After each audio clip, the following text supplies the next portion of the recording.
নমস্কার। আজ মন কথা 26-এ আপনাদের সকলকে স্বাগত। আজকের আলোচ্য বিষয়বস্তু হলো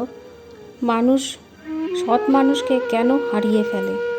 জীবনে কি কখনো এমন একজন মানুষকে হারিয়েছেন যিনি সত্যিই আপনার ভালো চেয়েছিলেন? তখন হয়তো তার মূল্য বুঝতে পারেননি, কিন্তু হারিয়ে যাওয়ার পরে বুঝেছেন। এমন মানুষ বারবার আসে না। কেন এমন হয়? মানুষ সাধারণত খারাপ মানুষকে নয়, বরং সৎ মানুষকেই বেশি হারিয়ে ফেলে। কারণ সৎ মানুষ সবসময় সত্য কথা বলে, আর সত্য কথা অনেক সময় কানে লাগে।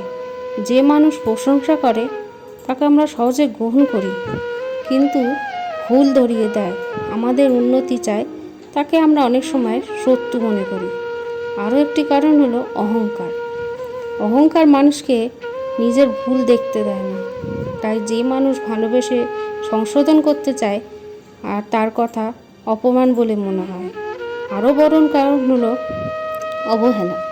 আমরা ভাবি উনি তো আছেনই, তাই সময় দিই না, কৃতজ্ঞতা প্রকাশ করি না।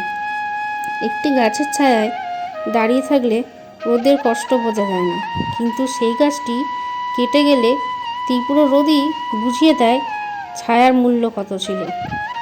তাই সৎ মানুষের মূল্যও ঠিক তেমন।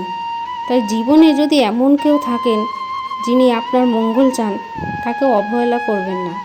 কারণ জীবনে টাকা পয়সা সম্পদ আবারও পাওয়া যেতে পারে, কিন্তু একজন সৎ ও শুভাকাঙ্ক্ষী মানুষকে হারালে সেই শূন্যতা অনেক সময় আর পূরণ হয় না। তাই যখনই জীবনে একবার সময় পাবেন, তাকে কৃতজ্ঞতা প্রকাশ করবেন। নমস্কার।